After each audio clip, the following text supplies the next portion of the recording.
68వ కీర్తన 5వ వచనం. తన పరిశుద్ధాలయమందుండు దేవుడు తండ్రి లేని వారికి తండ్రియు, విధవరాండ్రకు న్యాయకర్తనియే అన్నాడు. దేవుడు యాకాంగులను సంసారులుగా చేయవాడు. ఇదే ఈ వచనం మీదే ఈ 94వ కీర్తన ఆధారపడింది. తన పరిశుద్ధాలయమందు ఉండు దేవుడు నన్ను ఎవరు చూడట్లేదు, నన్ను ఎవరు గమనించట్లేదు, నా ఇష్టం అని బేదలను,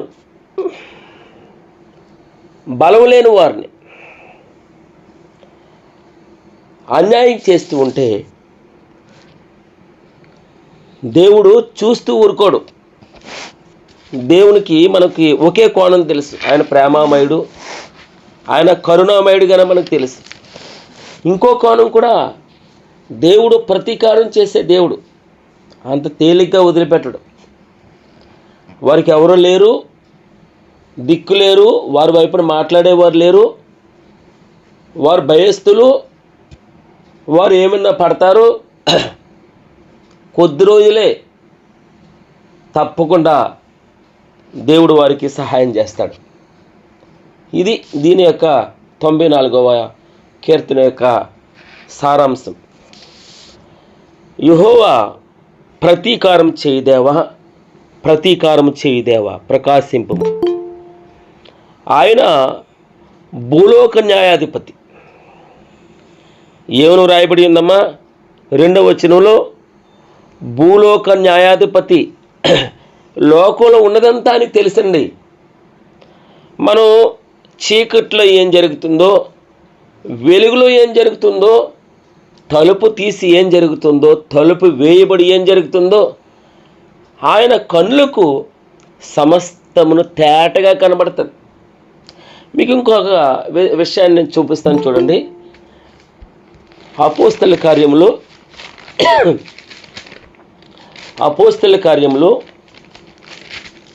17వ అధ్యాయం.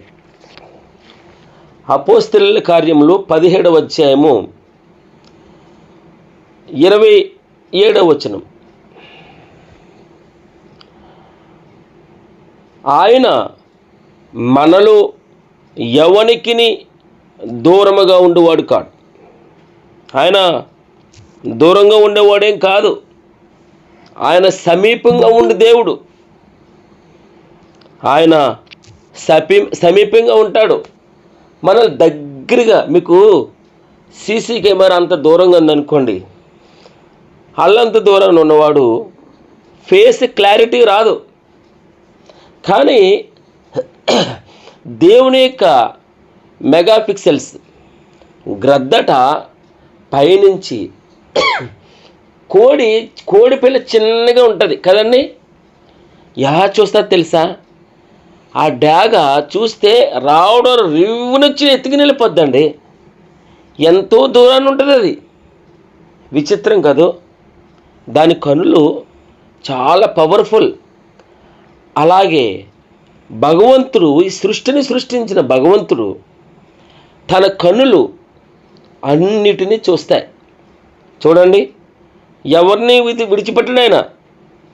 ఆయన మనలో ఎవనికిని దూరముగా ఉండేవాడు కాడు. మనము ఆయన యందు బ్రతుకుచున్నాం.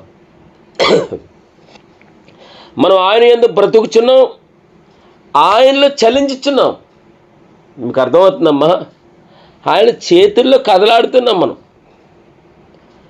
మీకు చెయ్యల మనం అరచేయి చూడకుండా ఉంటామమ్మా? మనం ఏదైనా అరచేయిలో ఎప్పుడు మనం అరచేతి గమనిస్తూ ఉంటాం కదా. దేన్ని చూడకపోయినా కూడా అరచేతి అన్నీ చేస్తూ ఉంటాం. కానీ అరచేతి అది కుడి చేతి, ఇంకా అన్ని పనులు దాంతో చేస్తాం. చూడమా అరచేయిని? నా కుడి చేతిలో నేను చెక్కి ఉన్నాను అన్నాడు భగవంతుడు. మనము ఆయన యందు బ్రతుకుచున్నాం, చలించుచున్నాం, ఉనికి కలిగి ఉన్నాం. కనుక 2వ వచనంలో భూలోక న్యాయాధిపతి లెమ్ము, గర్విష్ఠులకు ప్రతిఫలమిమ్ము. యెహోవా భక్తిహీనులు ఎంతవరకు ఉత్సహిస్తారు? భక్తిహీనులు ఎంతవరకు ఉత్సహించదు. వారు వదరుచు కఠోరమైన మాటలు పలుకుచున్నారు. దోషము చేయవారందరూ బెంకములాడుచున్నారు. యెహోవా చూచట్లేదు, యాకోబు దేవుడు విచారించట్లేదు అనుకుని మనం ఆయన కళ్ళ ముందు కదిలాడుతున్నామన్న విషయాన్ని మర్చిపోయి ఆయన అరచేతుల్లో తిరుగుతున్నాం. ఆయన ముందరే మన ప్రాకారాలు ఆయన ముందరే ఉన్నదని మర్చిపోయి మనం కడుపులో పిండంగా ఉండగానే ఆయన కనులు మనల్ని చూస్తున్నాయట. విషయాన్ని మర్చిపోయాడు. యెహోవా చూచట్లేదు, యాకోబు దేవుడు విచారించట్లేదు అనుకుని యెహోవా వారు నీ ప్రజలను నలగొడుతూ ఉన్నారు.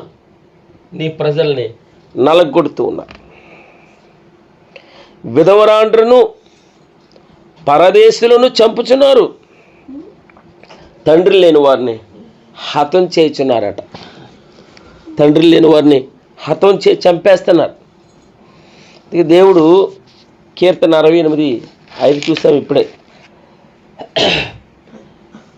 తన పరిశుద్ధాలయమందుండు దేవుడు తండ్రి లేని వారికి తండ్రియు, విధవరాండ్రకు న్యాయకర్తనే నాడు. విధవరాండ్ర పక్షాన వాజ్యమాడతాడు. దిక్కు లేని వారికి ఆయనే దిక్కు, బలం లేని వారికి ఆయన బలం, బలహీనులకి బలం ఆయనే. ఇల్లు లేకపోతే ఆయనే ఇల్లు వారికి. ఎలా బతుకుతున్నారో రాజమండ్రి ఆ రైల్వే స్టేషన్ ముందర 1990లో నేను చదువుకున్నాను. 1990 నుంచి 94లో ఆ రాజమండ్రి ఆ రైల్వే స్టేషన్ ముందర ఒక ఆమె బట్టలు లేకుండా తిరిగేది. అక్కడే ఉంటుంది ఆమె, ఆ స్టేషన్ దగ్గరే. మొన్న కూడా కనబడ్డది నాకు. ఎన్ని సంవత్సరాలైంది, ఎలా బతుకుతుంది, ఎలా పోషించబడుతుంది. మనం అనుకుంటాం భగవంతుడు ఆయుషిస్తే భూమి మీద నుంచి వెళ్ళరండి. ఆయన ఆయుష్ ఇవ్వాలి, ఆయన కృప కొరకు కనిపెట్టాలి. మనం మిగిలినంతా ఆయన చూసుకుంటాడండి. మనం చింతపడ్డం ఎందుకు? మనం చింతించి ఒక మూరడు ఎక్కువ చేసుకోలేవు కదా. మనం చేయవలసింది మన బరువు బాధ్యతలు ఆయన మీద వేయడం. మనం నిశ్చింతగా ఉండి ఆయన ఇచ్చిన పని మనం చేయడం. జనులలో పశుప్రాయులారా దీనిని ఆలోచించండి. బుద్ధిహీనులారా మీరు ఎప్పుడు బుద్ధివంతులు అవుదురు? చెవులను కలుగు చేసిన వాడు వెనకున్న, కంటిని నిర్మించిన వాడు కానకుండా నువ్వు అనుకుంటున్నావు ఆయన ఏం చూడలేదులే, నా ఇష్టం, వదరబోతు, గర్విష్టి. వాడికి అర్థం కాదు. అందుకే ఇంకా నా ఇష్టం నేను అన్న అహం ఉంది. చెవులను కలుగు చేసిన వాడు వినకుండునా, కంటిని నిర్మించిన వాడు కానకుండునా, అన్యజనులను శిక్షించేవాడు, మనుషులకు తెలివి నేర్పేవాడు దండింపక మానున. ఆయన కరుణామయుడండి. ఎన్నిసార్లు మనం తప్పిపోయినా పర్వాలేదు. మనం నిన్న ఒక రాత్రి ఒక చిన్న విషయాన్ని మనం చూసాం. భగవంతుని దగ్గర కనిపెట్టుకుని ఉండాలి. మనమే కాదు, మనం మాట్లాడుతూ ఉండడం, ఎదుటి వ్యక్తులు కూడా మాట్లాడాలి. మనమే కాదు, ప్రార్థన 24 గంటల ప్రార్థన చేస్తూ భగవంతునికి అవకాశం ఇవ్వము మాట్లాడడానికి. ఆయన ఏం మాట్లాడతాడు కనిపెట్టుకుని 10 నిమిషాలు ఉండలేము ప్రార్థనలో. ప్రార్థన చేయడం ఆమె నన్ను దులుపుకుని వచ్చాడు. ప్రార్థన కాదు అది. ప్రార్థన చేసిన తర్వాత కొద్ది నిమిషాలు మనం కనిపెట్టుకుని భగవంతుని దగ్గర నుంచి ఏ దర్శనం వస్తుందో, ఏ వాక్యం వస్తుందో కొద్ది నిమిషాలు మనం భగవంతుని కొరకు కనిపెట్టుకుని ఉండడం. రెండవది కనబడుతూ ఉండడం. అనగా మనం దేవుని సన్నిధిలో మొట్టమొదట కనబడాలి. ప్రార్థన ఏదైనా కూడా. నిన్న ప్రార్థన జరిగింది, చక్కని ప్రార్థన జరిగింది. సుమారు ఒక 100 మంది వచ్చారు. సంఘస్థులు 5-6 వచ్చారు. విచారించదగిన విషయం, 150 మందికో 170 మందికో వండి పెట్టుకోండి. నేను ఆదివారం అందరికీ ప్రకటన చేశాను. అమ్మా, గూగుల్ మీట్లో 2-3 సార్లు ప్రకటన చేశాను. నిన్నంతా చెప్తానే ఉన్నాను. మనం నీకు తెలిసిన సమాచారం నలుగురికి చేరవేయలేము. అమ్మ, ప్రార్థనకు వస్తున్నావా అని అడగాలి. అది మన ఇంటికి మంచిదే, రేపొద్దున మన ఇంటికి కూడా రావాలి కదమ్మా ఇతరులు. సో నేను అవకాశం వచ్చింది కాబట్టి చెప్తున్నాను. దేవుని దగ్గర అదేనండి, మనం తగ్గింపే మనల్ని హెచ్చిస్తారు. నిన్న మనం 2 విషయాలు చూస్తాం. భగవంతుని దగ్గర కనిపెట్టాలి. మనం ప్రార్థన చేసి ఒక 5-10 నిమిషాలు అలాగే సన్నిధిలో మౌనంగా ఆయన దగ్గర మోకరిల్లి ఉండడం. రెండవది కనబడుతూ ఉండడం. అవకాశం దొరికినప్పుడల్లా దేవుని సన్నిధిలో మనం కనపడాలి, మన ప్రజెన్స్ ఉండాలి. ఇప్పుడు చూడండి, మాటికి ఆ గేటు దగ్గరికి వస్తున్నాడు ఒక ఆయన. ఎవరు వస్తున్నారు, ఏంటి, వాడికి ఏం పని ఇక్కడ, ఎవరు అని యజమాని అడగడండి. దాని అర్థం ఏంటి తెలుసా? మన తండ్రి ముందర తచ్చాడుతూ ఉండాలి.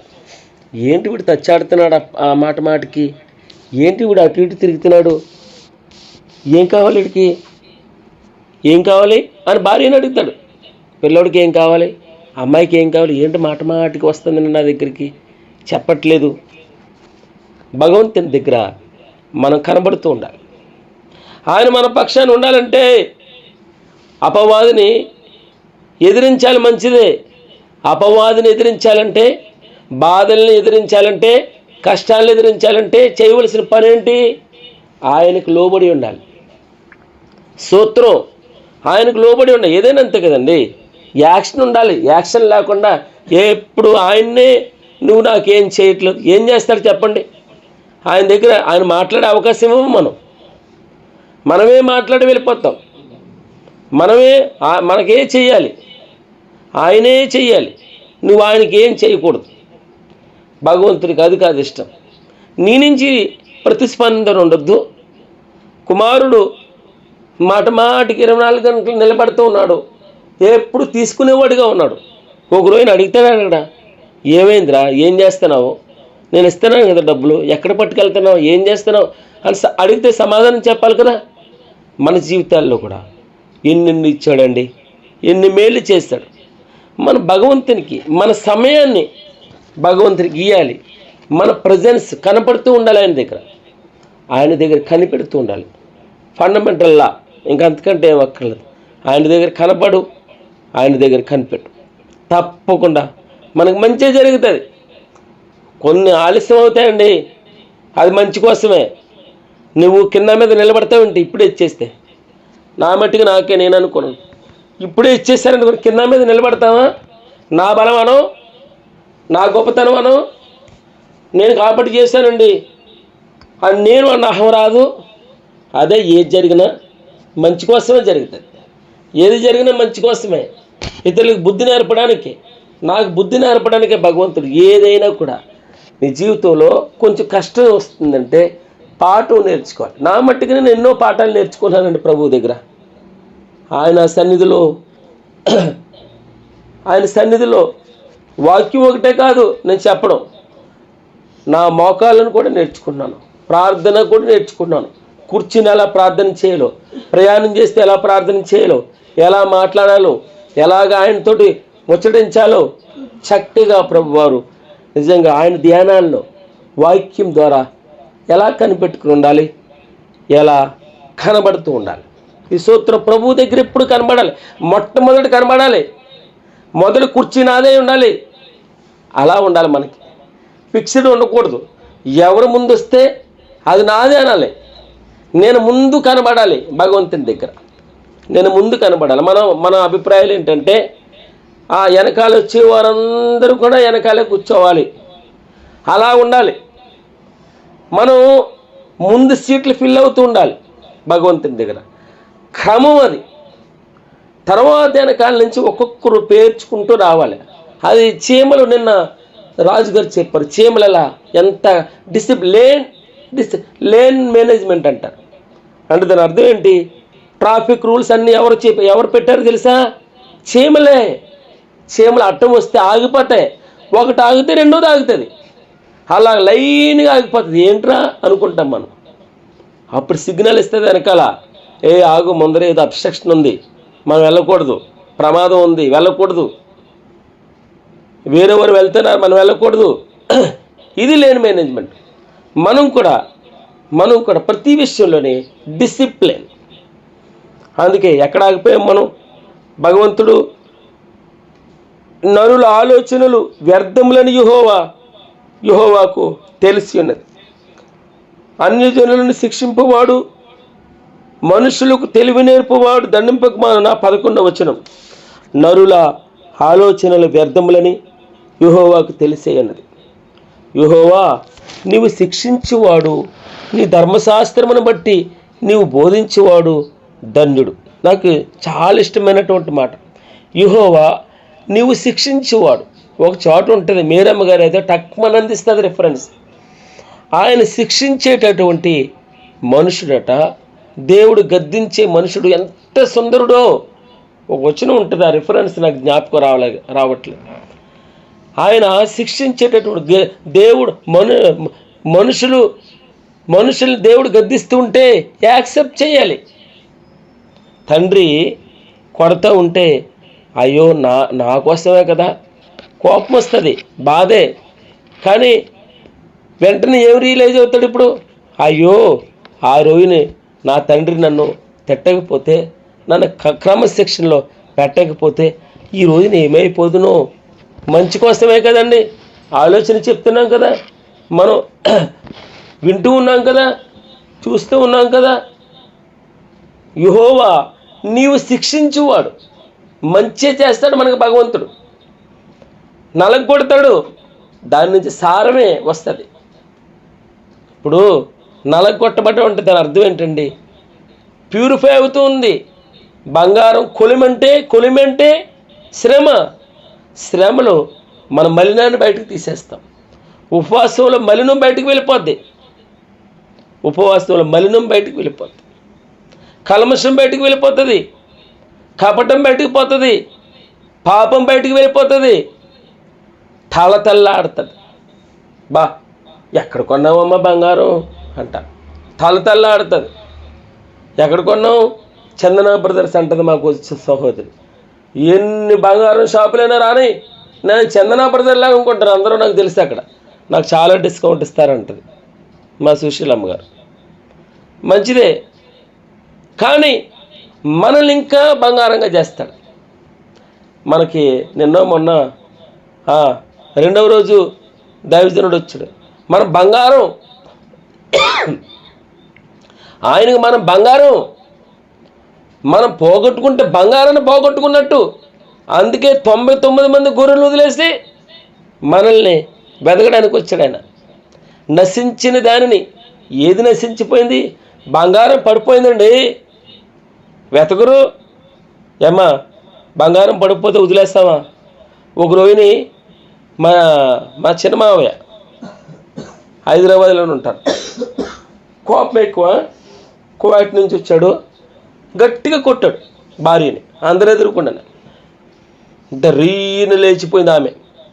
అయితే అక్కడ జరిగిన విషయం ఏంటంటే, కొట్టినప్పుడు ఆ చేతిలో ఉన్న ఉంగరం పడిపోయింది. ఇప్పుడు భార్య నేను కూడా అక్కడ ఉన్నాను. శ్రీను, కొంచెం ఉంగరం పడిపోయింది, వెతికి పెట్టవా? అందరూ వచ్చేసాం, ఒక 30 మంది. ఈ గొడవ ఎక్కడికి వెళ్ళిపోయిందో, ఆ దెబ్బలాట ఎక్కడికి వెళ్ళిపోయిందో తెలియదు. భార్య భర్తలు ఇద్దరూ వెతికేసారి చివరికి ఓ చిన్నపిల్లకి దొరికింది. ఆ అమ్మాయి అని చెప్పేసి కలిసి వెళ్ళిపోయి భోజనం చేస్తున్నారు. అందరూనేమో గొడవ అయిపోతుంది. బంగారం చూసావమ్మా ఎంత అలా కలిసిపోతుందో. బంగారం మాయ, బంగారం అంటే మహిమ. నీవు నేను బంగారమే భగవంతునికి. అందుకే నిన్ను సరిచేయడానికి, ఈ బంగారం వంకరగా ఉండకూడదు, కీలం పట్టకూడదు. దాన్ని ఎప్పుడు బ్రైట్గా ఉంచడం కోసం వారానికి ఒకసారో, నెలకోసారో, లేకపోతే 6 నెలలకోసారో శుభ్రంగా సబ్బులు నానబెట్టి క్లీన్ చేస్తారు. పాత్రలన్నీ క్లీన్ చేస్తారు. ఎందుకు? శుభ్రంగా ఉండాలి. మరక ఉండకూడదు, మచ్చ ఉండకూడదు, దాని మీద డాగు ఉండకూడదు, కల్మషం ఉండకూడదు. వాక్యం చేత ఉదక స్నానం చేసి పరిశుద్ధాత్మ దేవుడు నిన్ను నన్ను ప్యూరిఫై చేసి బంగారంలా ఉంచాలని. యెహోవా నీవు శిక్షించువాడు, నీ ధర్మశాస్త్రమును బట్టి నీవు బోధించేవాడు ధన్యుడు.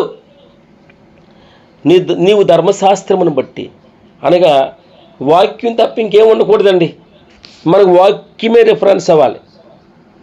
ఏది చెప్పినా వాక్యమే, వాక్యం నుంచే రావాలి, కాకమ్మ కథలు కాదు. 13వ వచనం, భక్తిహీనులకు గుంట త్రవ్వబడు వరకు. ఎక్కడి వరకమ్మా? వారు అంతం ఏంటో తెలుసా? సమాధే, ఇంకేం చెప్పక్కర్లేదు. అంత సంపాదించుకున్నదంతా వదిలిపెట్టేసి వాడికి ఎవడికో ఇచ్చి వెళ్ళాలి. ఎవడు తింటాడో, ఎవడు సుఖం అనిపిస్తాడో తెలియదు. భక్తిహీనులకు గుంట త్రవ్వబడి వరకు. ఎంత పినాసిగా ఉంటాడో, పిల్లికి పిచ్చి వెత్తాడండి. కాకి ముందర ఎంగిలి చెయ్యి వెదల్చడండి. ఏం చేసుకుంటాడు? కట్టుకి నిలిపోతాడా అంటారు.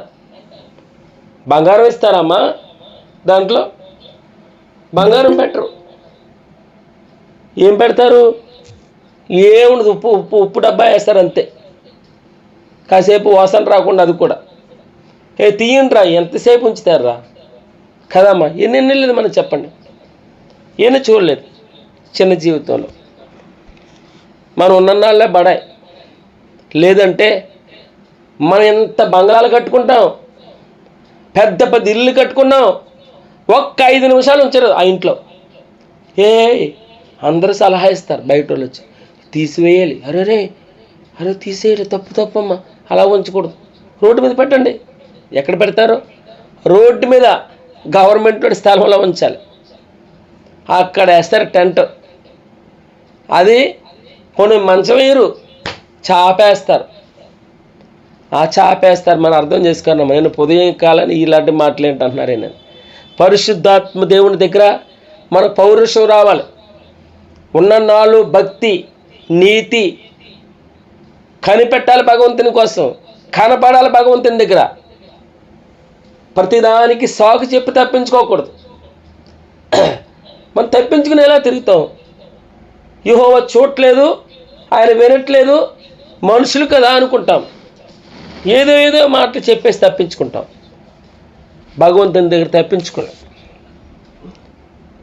కష్టదినమున నీతిమంతుల కష్టదినములను పోగొట్టి వారికి నెమ్మది కలుగు చేయదు. స్తోత్రం ప్రభువా, హల్లెలూయా హల్లెలూయా.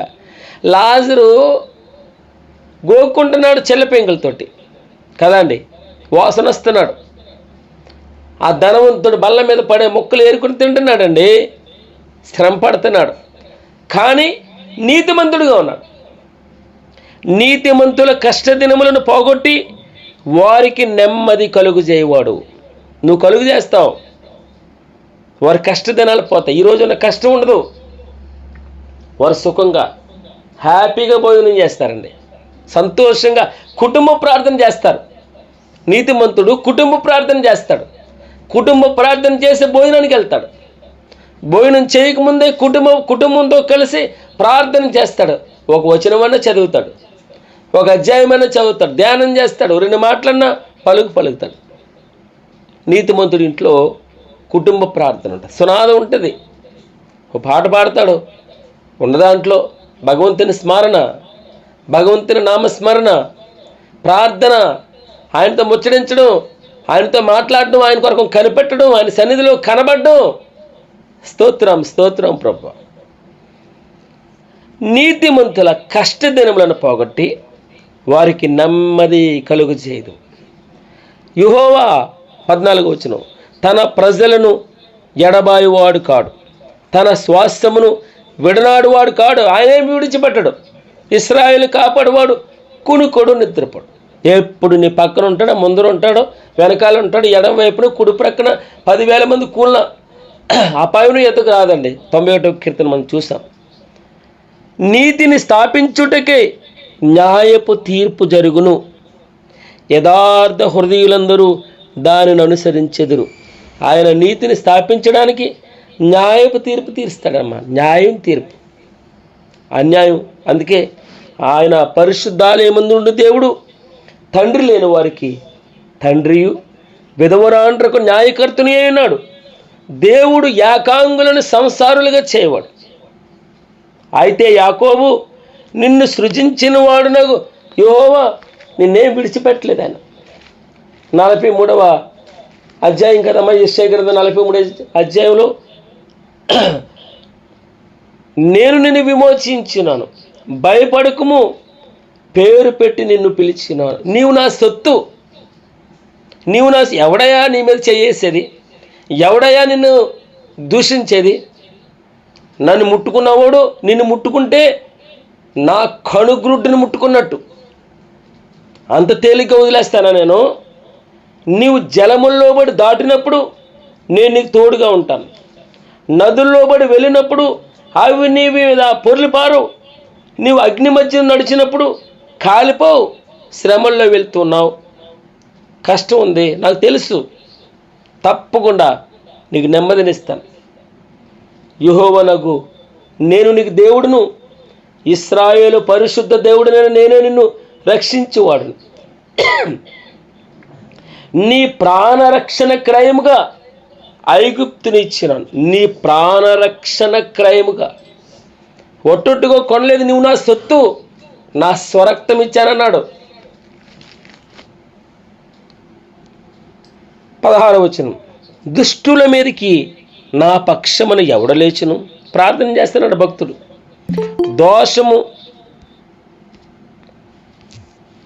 దోషము చేయువారికి విరోధముగా నా పక్షమున ఎవడు నిలుస్తాడు? నా పక్షమున ఎవడుంటాడు? మనం కూడా అనేక సార్లు బాధపడతాం. నా పక్షాన్ని ఎవరు మాట్లాడతారు? నా పక్షాన్ని ఎవరు వింటారు? నన్ను ఎవరు గమనిస్తారు? నాకు ఎవరు సపోర్ట్ నిలుస్తారు? మనం బాధపడమండి, మనం ఆయాసపడమా? మనతో ఒంటరి అయిపోయినప్పుడు, బంధువులే మన వైపున రాకపోయినప్పుడు, అన్నదమ్ములు ముగ్గురు ఒకవైపుకి వెళ్ళిపోతారు, ఒక్కడు ఒకవైపు నిలబడతాడు. ఒక్కొక్కసారి మనది కూడా తప్పు ఉంటుందిలేండి. ఎప్పుడు కూడా ఇతడి వ్యక్తినే మనం దూషించక్కర్లేదు. మన వైపు నుంచి కూడా సరి చేసుకోవాల్సింది చాలా ఉంటుంది. మొదట గురువింద కింద సామెత చెప్తారు. గురువింద కింద నల్లగా ఉంటుంది, తనను కూడా చూసుకోవాలి. ఎర్రగా ఉన్నాను అనుకుంటే సరిపోదు. అయ్యో నాలో తప్పు ఉంది, ఒప్పుకోవాలి మనం కూడా. ఇప్పుడు జడ్జి గారు మామూలుగా ఉండదు సామెత. జడ్జి గారు ఇద్దరిని పిలుస్తాడు, విడివిడిగా పిలుస్తారు. పోలీసులు విడివిడిగా విచారిస్తారు. నలుగురు కలిసి ఉంటే ఒక్కొక్కరిని నలుగురు ప్లేసులను పెట్టి విచారిస్తారు. చెప్పండి అని. అప్పుడు టాలీ చేస్తారు, అబద్ధం చెప్తున్నారా, తప్పు చెప్తున్నారు. దుష్టుల మీదకి నా పక్షమున ఎవడు లేచును? ప్రశ్న వేస్తున్నాడు, మంచిదే. దోషము చేయువారికి విరోధముగా నా పక్షమున ఎవడు నిలుచును? ఎవడు నిలవడు? దేవుడు నిలవాలి. యెహోవా నాకు సహాయము చేసి ఉన్నని ఎడల నా ప్రాణం శీఘ్రముగా మౌనమందు నివసించును. ఒకవేళ దేవుడు నాకు సహాయం చేయకపోతే ఎవడు నిలుస్తాడండి? ఎవడికి అవసరం అంటాడు? నాకు అవసరం ఏంటి? అన్నయ్య అంటాడు, ఎన్ని రోజులు చేయనమ్మా? వదిన చేయి పట్టుకుని లాగుతుంది, ఆడపడి చూస్తుంది, అంటది ఎన్ని రోజులు చేయను? నాకు పిల్లలు లేరా? నాకు కుటుంబాలు లేవా అంటారు. ఎవడు సహాయం చేస్తాడు? ఎవడు రోజు ఈ తగులు ఎవడు తీరుస్తాడు? భగవంతుడి రోజున యెహోవా మనకు సహాయం చేస్తాడు. ధైర్యంగా ఉండమ్మా. యెహోవా నాకు సహాయం చేసి ఉండని ఎడల నా ప్రాణం ఎప్పుడో చచ్చిపోయి ఉండేవాడిని. నేను శీఘ్రంగా మౌనమందు నివసించి ఉండేవాడిని, చచ్చిపోయేవాడిని, మట్టిలో కలిసిపోయేవాడిని. నా కాళ్ళు జారినని నేను అనుకొనగా యెహోవా నీ కృప నన్ను బలపరుచుచున్నది. హల్లెలూయా, స్తోత్రం స్తోత్రం ప్రభువా. నా కాలు జారినని నేను అనుకొనగా యెహోవా స్తోత్రం తండ్రి, నీ కృప నన్ను బలపరుచుచున్నది. నీకు స్తుతులు ప్రభువా. నీకు నిజంగా మనస్ఫూర్తిగా స్తోత్రం చెల్లిస్తున్నాను. నేను కూడా మన జీవితాల్లో కూడా అలాగే అనుకుంటాం, ఇంకా అయిపోయింది నా పని, ఇంక ఇదే ఆఖరి రోజేమో, ఇంక కష్టం మనం బయటకు రావడం, సర్దేసుకుంటారా, సామాన్లు సర్దేయండి వెళ్ళిపోదాం అంటారు కదండి. నా కాలు జారినని నేను అనుకొనుక యెహోవా నీ కృప నన్ను బలపరుచుచున్నది. ఆయన కృప అండి. ఆయన మనల్ని గురించి తలంచుకుంటున్నాడు. ఇంక అంతకంటే నేనేం చెప్పక్కర్లేదు. 19 నా అంతరంగమందు విచారములు హెచ్చగా. చాలా విచారాలు, ఒకటా బాధ, ఒక ఇబ్బందా, స్కూల్ ఫీజు, ఈఎంఐలు, బట్టలు, పుట్టినరోజులు, హాస్పిటళ్ళు, ఒక బాధలు కాదు, కాయగూరలు, బియ్యం, చిన్న చిన్న సమస్యలు, విచారాలు చాలా ఉంటాయి. ఎప్పుడు కాయగూరలు పట్టుకొస్తాడో, ఎప్పుడు బియ్యం పట్టుకొస్తాడో, పిల్లలు వచ్చేస్తున్నారు, ఏం వండాలో, రెంటోడు వస్తున్నాడు, మాట మాటికి అడుగుతున్నాడు, లోనోడు మాట మాటికి ఫోన్ చేస్తున్నాడు, బ్యాంకోడు విసిగించేస్తున్నాడు, బెదిరిస్తున్నారు. నా అంతరంగమందు విచారములు హెచ్చగా నీ గొప్ప ఆదరణ నా ప్రాణమునకు నెమ్మది కలుగజేయుచున్నది. ఒక మాట మనం చూసాం, మనం నీతిమంతుల కష్టదినములు పోగొట్టి వారికి నెమ్మది కలుగజేయవాడు నా దేవుడు. నా కాలు జారినని నేను అనుకొనగా యెహోవా నీ కృప నన్ను బలపరుచుచున్నది. ఎంత మంచి మాట అండి. యెహోవా నాకు సహాయము చేసి ఉండని యెడల నా ప్రాణం ఎప్పుడో పోయేదండి. నా అంతరంగమందు విచారములు హెచ్చగా నీ గొప్ప ఆదరణ నా ప్రాణమునకు నెమ్మది కలుగు చేయొచ్చున్నది. 117వ కీర్తన కదమ్మా. యెహోవా కృప మన ఎడల హెచ్చుగా ఉన్నది. స్తోత్రం.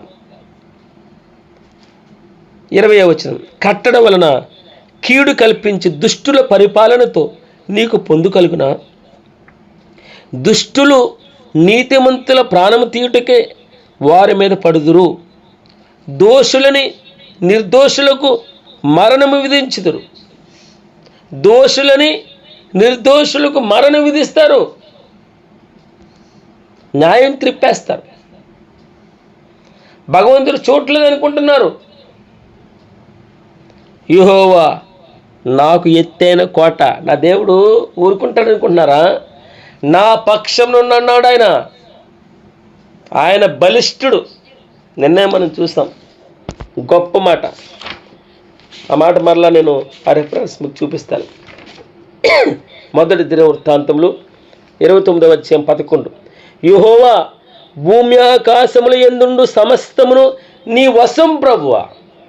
మహాత్యమును పరాక్రమమును ప్రభావమును తేజస్సును ఘనతయు నీకు చెందుచున్నవి. యెహోవా రాజ్యమనేది నీవు అందరి మీదను నేను అధికారినిగా చేసుకుని ఉన్నావు ప్రభువా. స్తోత్రం. ఏమన్నాడమ్మా? యెహోవా భూమి ఆకాశముల యందుండు సమస్తమును నీ వశం, మహత్యం పరాక్రమం ప్రభావం తేజస్సు ఘనత నీదే ప్రభువా. యెహోవా నాకు ఎత్తైన కోట, నా దేవుడు నాకు ఆశ్రయదుర్గం. అనుకుంటున్నారు వారు దేవుడు చూడలేదు, ఏం కాదు, మన ఇష్టం, మనం ఏం జరిగినా మనం సాగిస్తామనుకుంటున్నాడు. ఆయన వారి దోషం వారి మీద రప్పిస్తాడు, వారి చెడుతనమును బట్టి వారిని సంహరిస్తాడు. మన దేవుడైన యెహోవా వారిని సంహరించును. భూలోక న్యాయాధిపతి లెమ్ము. భూలోక న్యాయాధిపతి నా దేవుడు నా పక్షంలో వాచ్యమాడతాడు, నా పక్షం నిలబడతాడు. తన పరిశుద్ధాలయమందుండు దేవుడు తండ్రి లేని వారికి తండ్రి, విధవరాండ్రకు న్యాయకర్త. దేవుడు ఏకాంగులను సంసారులుగా చేయవాడు. పరిశుద్ధ వాక్యమును దేవుడు దీవించునుగాక.